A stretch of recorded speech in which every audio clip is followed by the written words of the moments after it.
Have you ever wondered why they call the simple past simple? Maybe it doesn't seem very simple to you.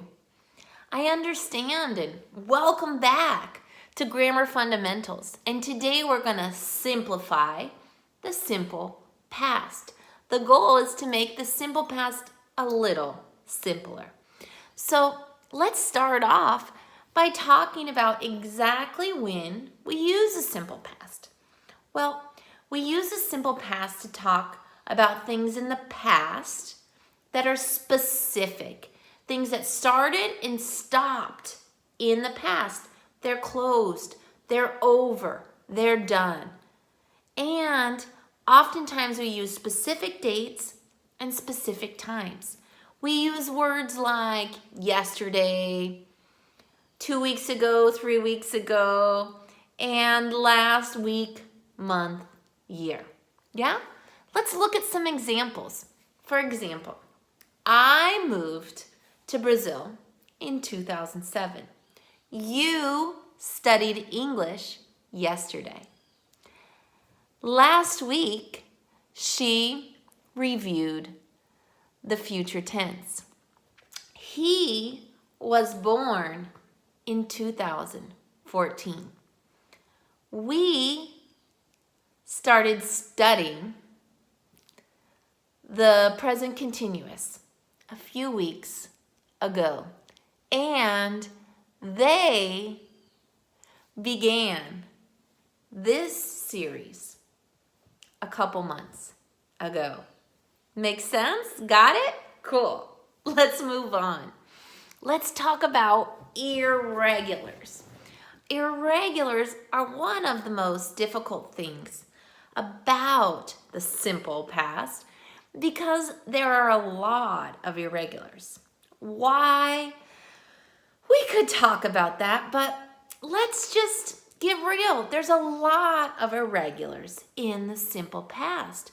So how do we remember them?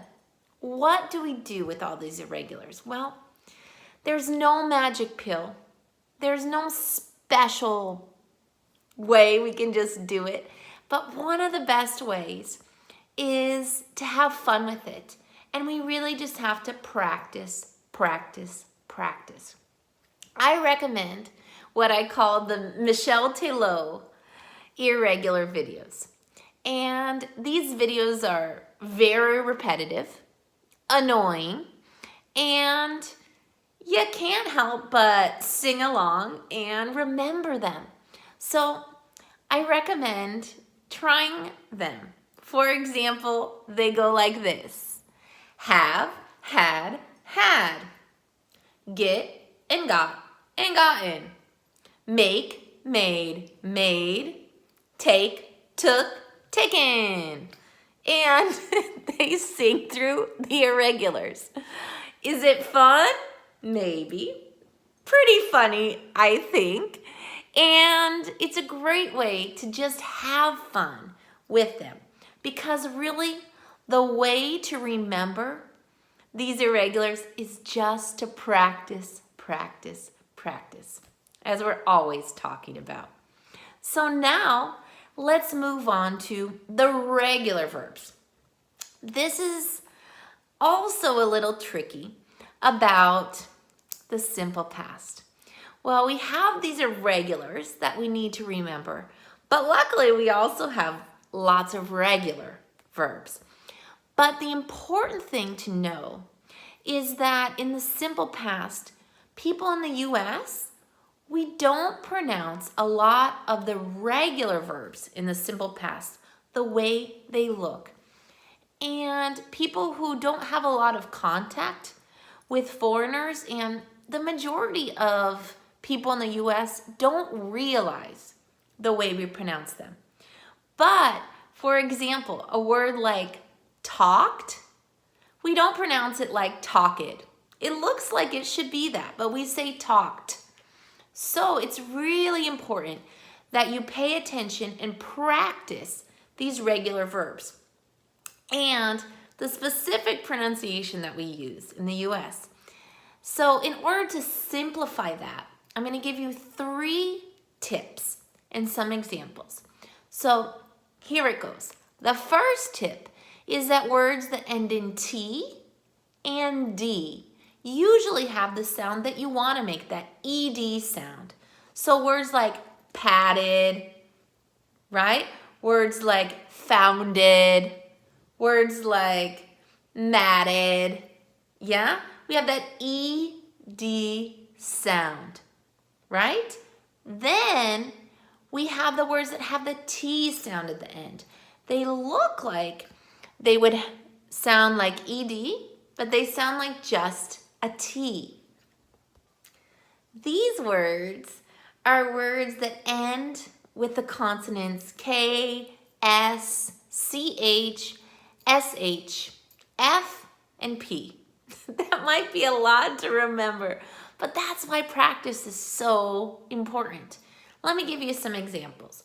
Words like talked, walked, fished, kissed, watched, patched, washed, flashed, hopped, and popped.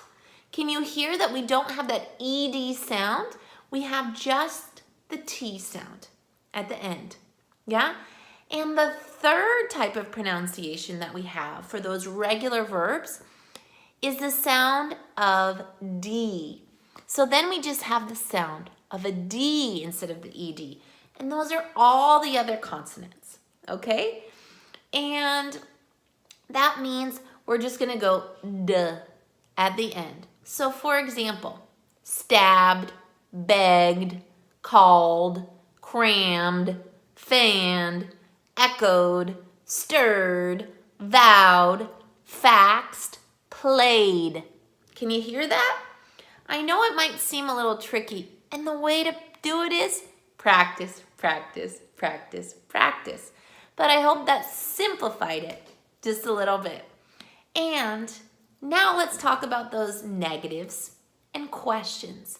So, like we've talked about in other grammar fundamentals, when we talk about negatives in the simple past, we just add that extra do, but in this case, since it's the past, we just add didn't.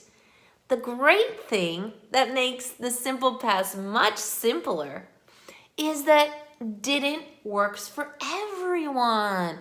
I didn't go to the store. She didn't dance.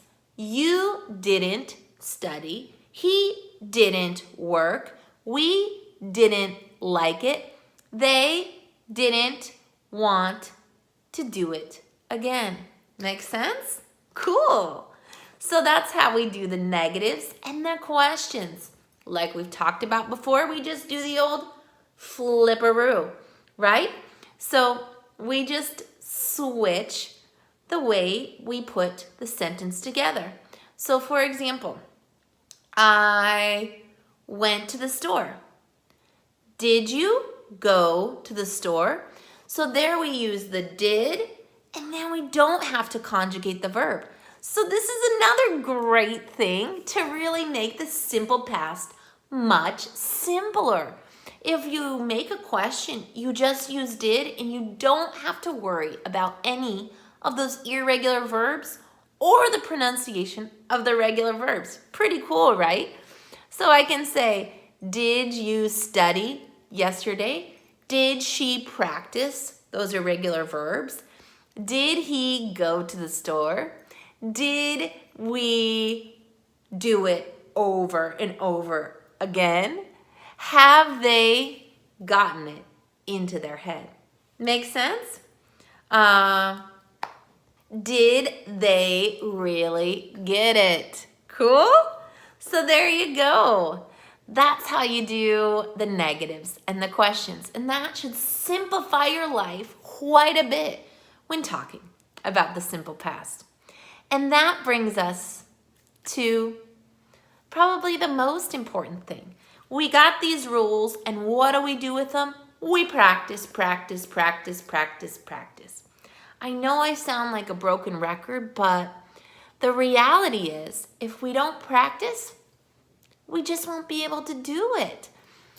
a language is so important because we use it, right? And so when we're learning new things, when we're learning new grammar, and especially when we're working on a little bit more complicated or tricky things that we need to memorize, we have to do a lot of practice. And with practice, it just becomes easier and easier. So at the beginning, it's something that you need to work on a lot, and it just becomes easier and easier with time. So I'm going to give you just a few ways to practice, okay? So how can we practice the simple past? Number 1, say what you did last night. Say what you did yesterday. Talk about all the things that you did. I went to the store. I bought some sushi. I ate that sushi. Go ahead and describe things that you have done. Hey, you can even use this as a form of therapy. Talk about your history. Talk about things that have happened to you. And make sure that you are as detailed as possible. And use this can be a way for you to journal your experiences and really just practice as much as possible. Number 2, I told you about the Michelle Tillot videos. You can use those irregular videos or come up with another creative way to practice those irregulars. So go ahead and make songs. Go ahead and make up rhymes. But the great thing about those videos is they just stick in your head. And that's what irregulars, really, that's all we can do with irregulars is just memorize. When we're kids in the U.S. growing up, we have a hard time figuring out how to spell and how to pronounce things because English just is not a very phonetic language. So what do? We memorize. That's why we have spelling bees and different kinds of games that we play a lot as kids and even as adults. It's because we have to practice, practice, practice. So try those videos. Number 3, with the irregulars, one of the best ways to practice those, with the regulars, one of the best ways to practice that pronunciation is to make Google Translate and Siri your best friends. What do I mean by that? Go ahead and use Google Translate and Siri to help you with your pronunciation. Now, they have a cultural bias. They understand the pronunciation of a very common middle U.S. accent. So that cultural bias you can really use to your advantage. So go ahead and use those voice recognition softwares. You practice and you keep saying it until they recognize what you're saying. So use their cultural bias to your advantage. Just keep saying and see what comes up. And you'll know that you're pronouncing in the correct way when it pops up. Again, you can also listen. That's number 4. Also just pay a lot of attention. For the next few days, really open your ears and open your mind. When you're watching a TV series, when you're listening to music, listen. Listen to the way people from the U.S. pronounce the ED. Listen to them when they talk in the past. You're going to notice, you're going to hear those irregulars, then you can repeat them. You're also going to hear that pronunciation, and then you can repeat it. Okay? And number 5, do you need to practice more? Well, you can write and say things that you did, and you can write and say things that other people did, and you can laugh and tell funny stories. Why don't you take some time to tell other people or to make a recording of some funny things that have happened in your life? That way, you're practicing the simple past and you're having a laugh. You're reviewing some good times in your life and telling some good stories about things that have happened to you. So those are 5 fabulous ways to practice the simple past. But what's so important is that you really practice, practice, practice. And I know I sound like a broken record because it's all I can do is tell you what works. The way we learn is through repetition.